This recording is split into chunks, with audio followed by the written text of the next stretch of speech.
Hi, and welcome to Modern Adulthood Summit. I'm your host, and my name is Carmen Pilt. We're here to talk about how to establish a clear identity, develop intimate relationships, build your career, and still enjoy your adult life. We want to help young adults to navigate to adulthood with lots of support, with lots of right information, tools, and guidance. So today, I have an amazing guest with me and her name is Dr. Michelle Drouin. Dr. Michelle Drouin earned her bachelor degree from Cornell University and her PhD from University of Oxford.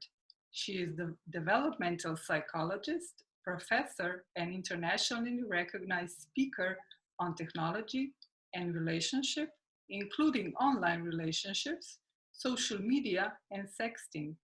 Dr. Drouin regularly does interviews for television, radio, newspapers, and magazines.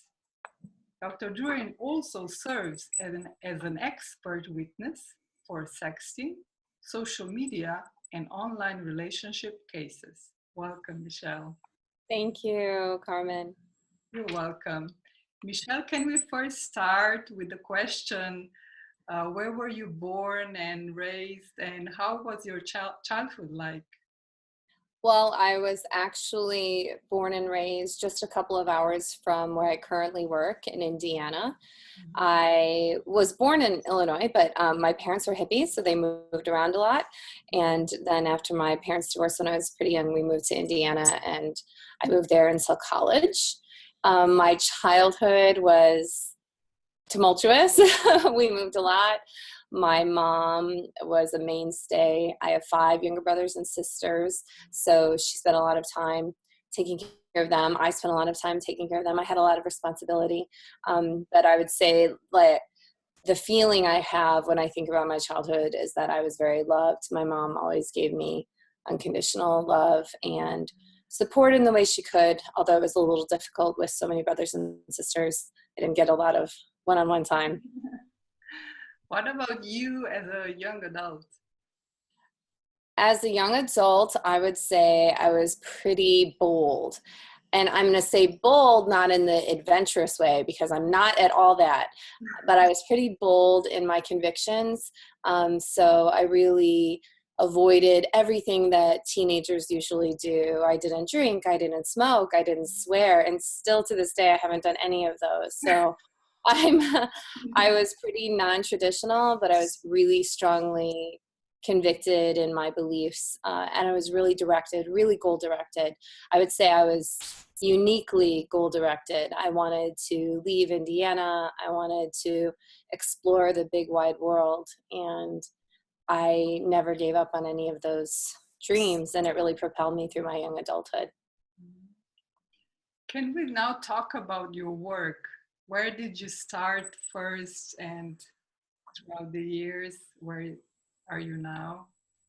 This is a funny answer. So I actually, when I was an undergraduate, I did work with infants, and we were looking at the ways to calm infants who are born addicted to drugs. So we were looking at sucralose, so small sugar solutions, really dilute sugar solutions as ways to calm babies who don't respond positively to touch.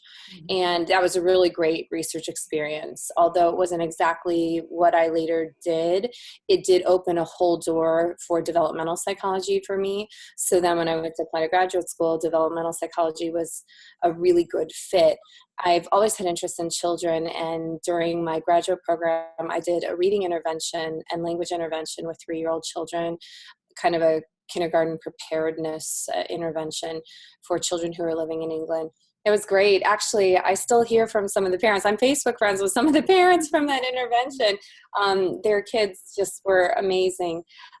Then, at the same time as I was doing that work, texting really started taking off as a medium of communication in Britain particularly. And so I started getting interested in the effects of texting on literacy, which was my kind of entry into studying technology-based communication. And as soon as I started looking at texting and literacy, I then started thinking, well, what else are people sending? And sexting was a very natural kind of progression. And since then, I've really branched out even more. I'm looking at just how relationships are navigated online, not only sexual relationships, all kind of relationships, what kind of people navigate themselves to these online relationships, and in the larger picture, how this might all be affecting development. Mm-hmm. Michelle, you work with young adults, and when now we are exposed to social media, and lots of times we post, about our personal lives a lot, and a lot of times, especially young adults, are not aware how this can affect them, especially when they're out there trying to find work, find a job, and they don't realize that maybe inappropriate behavior, like posting half naked pictures or inappropriate comments, can actually cause them being hired or get a job. So how actually is social media affecting uh, educationally and career-wise for young adults? This is one of probably my main messages when I go out and speak. We are not really teaching as much social media responsibility as we need to. Luckily, there are programs that are taking hold in the US and abroad where they're trying to implement social media training and education with younger and younger kids. So those usually take place in about middle school, which in the United States corresponds to about the first time that a child's getting a cell phone, although in places across the world, I've read, people are getting them on average at the age of 9, for example. So as soon as you put a connected device in a child's hand, they should be getting this training. But that didn't happen. So what we have is a lot of young adults currently whose parents just gave them this device and gave them no instruction on how to use it, which I think is bizarre. And we didn't know, as these parents, when they were putting the device in their hands, they didn't know much about that device either. They certainly didn't know its perils. They don't really know what to warn their children about.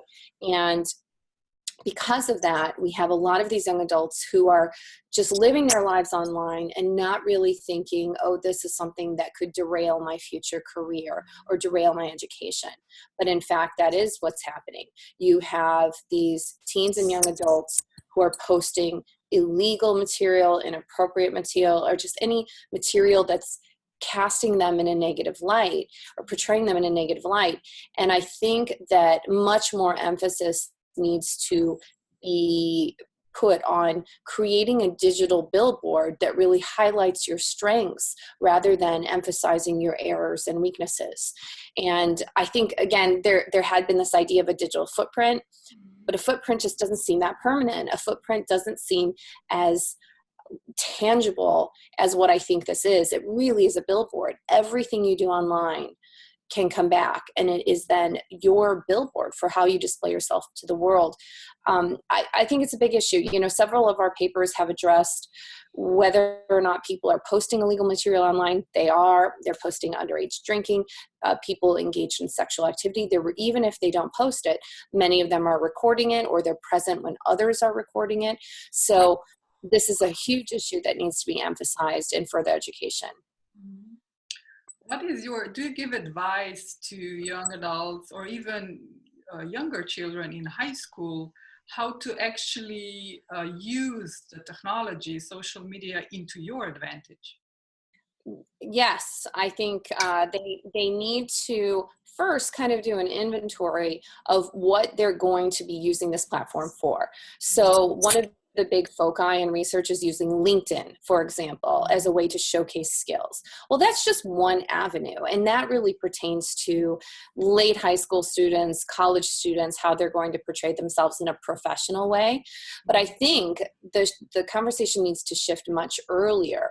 And so we're having discussions with our young children about the social self that they're portraying online. Now, as a person who studies technology and social media communication, I'm already having these conversations with with my 7 and 9-year-old. We discuss whether or not pictures of them, for example, should be going online or not. I'm very private with my personal life. I even when I've taken videos of my children to illustrate psychological concepts, I've asked them, I've taken this video of you, I'll let you see this video. Do I have your permission to then go and use this at an educational talk I'm giving? And one time I had to really convince them. I really had to convince them of the educational and scientific merit. And my 7-year-old was really holding fast, but eventually he did agree. But I think this starts with very early discussions with children about what's appropriate to put online, the fact that I should probably be seeking your permission, and what kind of image that might be of you, and early discussions about the fact that your image of yourself might change. So the thing that you think is really cool right now that you want the world to see, you might feel very differently 3 years from now even. When that video is out there, everyone has seen it, and now you might have a really different view on it. So I think the important thing is to really let people consider themselves in the life course and emphasize that we are always changing. So this video is like a tattoo. It cannot be removed. Once it gets out there, I mean, there are ways to get things legally removed from websites, but it's hard and it takes a long time. So once something is out there, it has the potential to reverberate until the end of time. So I think parents especially and educators need to start emphasizing with young people, yes, let's showcase your positives, but in appropriate venues that are going to reach the target audiences that you want. Michelle, what about when we go into intimate relationships? How about what have we how we need to behave ourselves, especially when it comes to casual relationships, and online sexting and this kind of things. What to be aware here, and what is your advice to young adults or to all of us actually? So I'll just go back and repeat what I said before. Just know that the way you feel now might change. The way you feel now about who you are might change. The way you feel about this relationship might change. And so I definitely recommend that people exercise caution when sending any material, but especially in your intimate relationships if you're sending sexual material. I was recently at my alma mater and I stopped by my sorority house, and the person I was with mentioned to my sisters that I was an expert in sexting. And the young girls said, "Oh, should we be doing it?" And I had this room full of about 20, 19 and 20-year-olds.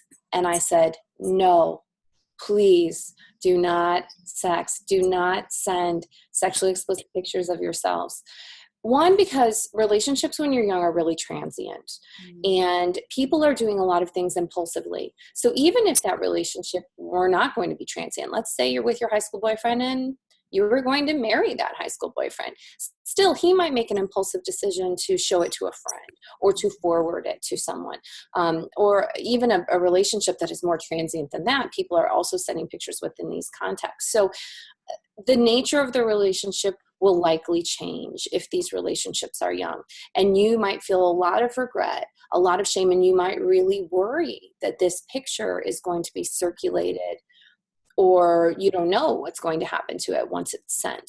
I think that not only people need to exercise caution, but they need to begin to develop ways to communicate, I love you, or I have affection for you, but I also have respect for my position in this world, and I don't want to do anything to jeopardize that. So, the things we decide to do face to face, that's a separate discussion, but I'm not sending you something that could jeopardize my career or my life. Or for teens, sending these pictures is also illegal. So in many states and in a lot of different countries. So they're also putting themselves in legal jeopardy, possibly, by sending this material.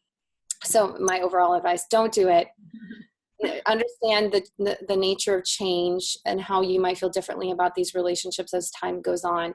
And specifically for those people who are in casual sexual relationships, it's associated with a lot more regret, a lot more worry, and much more, significantly more discomfort. And this is for both men and women who sent messages within those contexts. Michelle, what about when it comes to harming people through social media? How can we protect ourselves if that comes into our lives, and if we cannot do it on our own, where can we seek help? So there are often now units of police forces that are focused specifically on cybercrime. So that would be a first place to go. If you're a target of cyberbullying or trolling, go to your local police force. In the larger jurisdictions, as I said, they do have usually specialized departments, detectives who are focused specifically on cybercrime. And if not, they probably know of a place where you can go. So there is legal recourse. There's, you can reach out to law enforcement. That's the first thing. For people who are in schools, reach out to your school administrators. They are responsible for things that are happening within those school walls. So if you have something that's affecting your academic performance, your life at that school, approach them. Now, they might not have a lot of resources to do it at something. They might also then direct you to the local law enforcement agents, but at least they're aware of the situation. And most universities have some type of social media policy. And if it's another student who is trolling you or cyberbullying you, then there's probably some recourse that the school can take with regard to suspending students who are offending others just the same way that they would if there were offenses taking place in a face-to-face environment. And finally, I want to say, if something is persisting and you're not getting the help you need and you have the monetary resources, getting a lawyer is always a great step. Get someone who can fight for you and advocate for you, who knows the law. Because unfortunately, the laws are so different and they're just trying to catch up with these behaviors that sometimes, the lawyers who handle social media law are going to be your best resource for tackling these problems and getting them out of your life. Mm-hmm. Michelle, young adults on a dating scene, in their 20s, 30s, it's getting complicated with all the technology and social media. Lots of endless opportunities, 24/7. How to find, somebody that would be like, when you find somebody actually and you say, oh, okay, this is it. How to actually make it work with all that is around us. This is a tough question. I think what people need to do is establish rules really early in their relationship about what they will and will not do in the context of their relationship.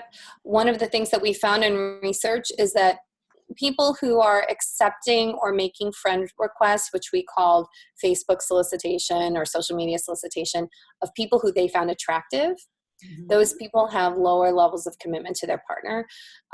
But just the number of friends I have that I find attractive is not related to my commitment. So I could have gathered lots of friends who I think are attractive, and I could have a list of 4,000 friends, and I could say half of these people I'm attracted to, sure. But as long as I'm not making new requests, that's an important thing. The other thing is, as a young adult, you need to not only establish rules, but also remember that the hallmark of infidelity is secrecy. If you are keeping something from your partner, that is something that is a red flag for a relationship that might be not headed in the right direction.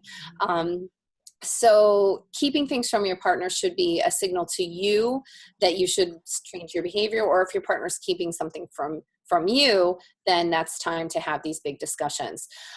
Get off Tinder, stop making friend requests of attractive strangers. I know you said it, 24/7 access to everyone. How do you resist? Well, just like we resisted the marshmallow during the marshmallow test, you just have to have some self-control. You just have to be able to say no and make some rules. I think too, this feeds into the larger issue, which we're going to talk about later, of technology interference and phubbing.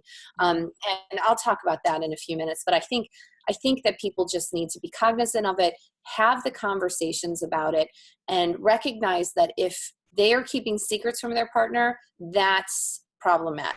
So they need to either change that behavior or leave their partner. Mm-hmm. Michelle, how do you, in your household, because social media, phones, computers, they get, it's not a problem just between couples, also in families in general, and also in the relationship, not just between parents, but also between parents and children. How do you navigate with this? And what is your advice? It's really hard. And if you ask my children, they'll say I'm always on my computer. So I'm not sure that I'm the poster child for doing this all correctly. I will tell you what I have hopes for. Yes, theory, the way that it should be going. One thing that I'm really good at doing, when I get home, I plug my phone in and I leave it in one of two spots, in my desk near my computer, or in my bedroom near my nightstand. And so I largely don't have my phone with me unless I'm looking up a recipe for dinner. We have a no phones at the dinner table rule. My children are too young. They don't have phones. They're only 7 and 9. But my husband and I don't have our cell phones with us at dinner. We often take walks as families. We don't bring our cell phones with us then. I mean, we have carved out sacred times and spaces for ourselves when we don't have any technology interruptions. I was a child of the generation where the TV was always on, and that was something that I didn't want in my household. That was even a distractive technology for me. So I would say I'm kind of extreme in that, like, our TV is never on. We will let the children watch TV in the mornings. They never watch TV in the evenings. We have a lot of family time together. One of the things I've gotten better at, and I think this is really good advice as your young adults are forging their ways in this world, one of the things I've gotten better with is when someone makes a bid for attention, so whether that be my child or my husband, I push myself away, both physically and psychologically, from my technology, and I turn my attention to them. I make sure I answer their question, I make sure that they're satisfied, and then they move on. Now, I've done this because it's actually more time effective. Before, what was happening is the child would be at the door saying, "Mom, can I have a popsicle?" And I'm finishing the email, and I'm like, "What?" And they say, "Can I have a popsicle? You said we could maybe have a snack." And I'm saying, "Wait, let me finish this email." And they're like, "Mom, please, can we just have a popsicle?" And then I finally turn around and I'm like, "What do you want?" And they're like, "A popsicle." And I'm like, "Yes, of course, get a popsicle." So I realized that if I actually turn and give my attention to them when they make a bid for attention, it's a time saver for all of us and results in a lot less frustration for them and a lot less guilt for me. So carve out those times and spaces when you are not using technology. Really think about bids of attention and whether or not you are responding to them in a way that is making the other person feel that you are there for them. And also just establishing your own rules, because what my rules are may not be the rules of a modern couple. I know a lot of modern couples sit and watch TV with their phones out. If my husband and I sit down and watch Game of Thrones, if I were to pick up my phone, my husband would pause the TV and look at me until I was finished. Like, can we continue now? So, maybe your sacred spaces will not be mine, but I think it's important to establish. Mm-hmm. Michelle, I came across a few new phrases that are out there and in this technology world that I found them interesting, and I wanted to ask you about it, if you can explain to us, and correct me if I will spell wrong. Nomophobia, phubbing, and technoference. Technoference, yeah. These are 3 of my favorite catchphrases at the moment. So nomophobia is a fear of being without your phone. And without your phone could mean you don't have it with you, it has no battery, you have no service, and it's something that's catching on as an actual condition. People are afraid to be without their phones. They don't want to travel, for example, to a place where they know they won't have cell phone service because their cell phones have become such a big part of who they are and their existence in their social world, which is normal. You know, we're adapting. We're adapting to having this highly effective social medium that's in our hands, and people don't want to be without it once they've realized this is the way I facilitate my social interactions. We're social beings, we're adaptive social beings.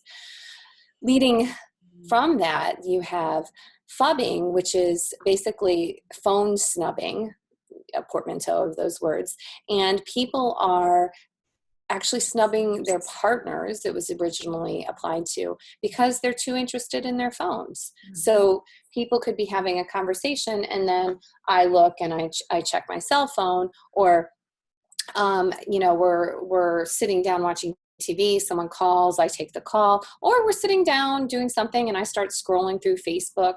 All of that could be interpreted as snubbing.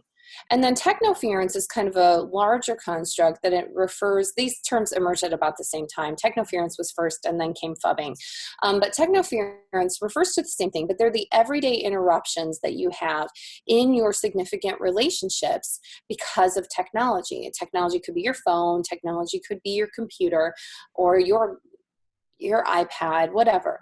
And it affects maybe your partner relationships, but also, as you mentioned before, it could also be affecting your parenting of your children, for example. Like when you're at the park and your child is on the playthings and you instead are just, you know, answering email. That could be technology interfering with your parenting relationship.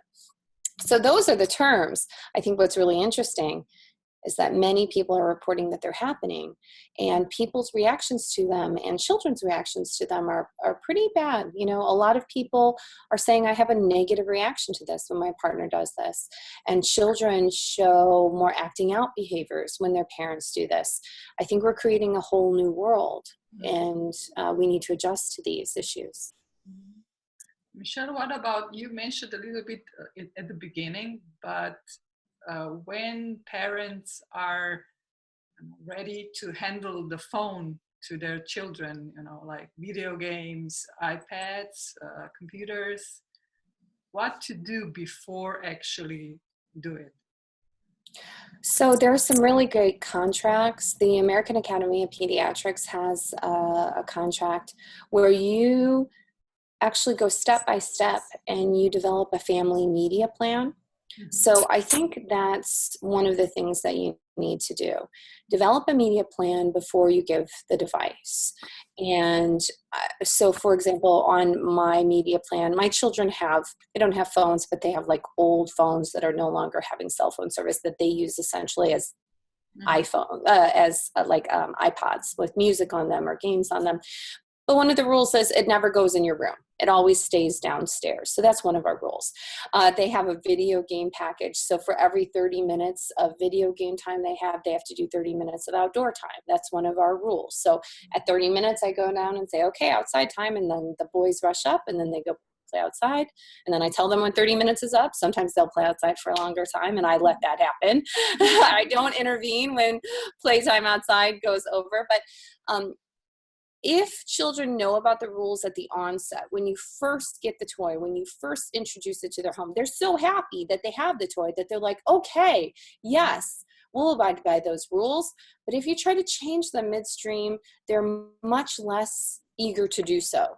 So I think that before you put the device in your child's hand, you need to tell them, here are the rules that pertain to this device.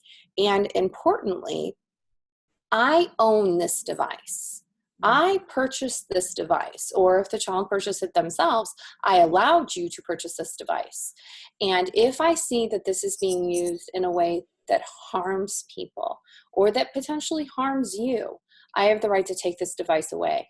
And that needs to be in the contract, that I am looking out for you, I am your parent, and anything that I do to you with regard to this device is me being a parent to you. I think that I was just hearing recently that there was a big backlash over people taking technology away from children because children have such a bad reaction to it. Well, I think, you know what? I take technology away from my children all the time because they know that that's part of our rule. If one, by the way, one of our rules with regard to video gaming, because there are a lot of research studies that have shown in past that video game can lead to immediate aggression. And I see it myself. So frustration with the game can sometimes result in the children yelling at each other. If there's any yelling related to the video game is over. So as soon as I hear yelling, I go to the basement, video game over. And they're always defeated as they pack it up. And then they go upstairs. They know that's the rule. So just establish clear rules. Use some of the guidelines that already exist. Don't reinvent the wheel. You can just go through and do a checklist and find something that works for you in your country. But I think you have pediatricians, psychologists are all aware that these are becoming issues. So they're putting out some really excellent recommendations and guidelines. Michelle, I know I did ask you a lot, but is there still anything that you would like to add for the end? We did cover probably almost all of my major points. I think the biggest thing that I would say that I guess my research hasn't really delved into yet is the stress and the guilt that's related to technology use. And I think it's having a really big effect on us and the way we develop. You have these people who are taking these technology breaks. I even saw on the way over here that McDonald's, I think in China or one of the Asian countries, they are putting lock boxes in their McDonald's so that people can put their phones in there so they can enjoy a family meal together. And I thought, obviously, this is an issue that people are facing worldwide. I think that people just need to really consider thoughtfully the role that they want technology to play in their lives and the role that they want people to play in their lives, to find your signal and attend to that signal and make sure you're prioritizing the thing that's really important to this life. Because in the end, we're going to look back and we're going to say, was this a life worth living? Was this all worth it? And I'm not sure for those people who are addicted to technology and that's their major social interaction that they'll feel that it was. Michelle, I'm very grateful to that you are here with me today and that you agreed to do the interview. And I'm like super excited and really, thank you for sharing your expertise with me. Thank you so much, Carmen. It was such a pleasure. Yeah, me too. And to Modern Adulthood community, tune in for more interviews and see you there and see you soon. Bye. Bye.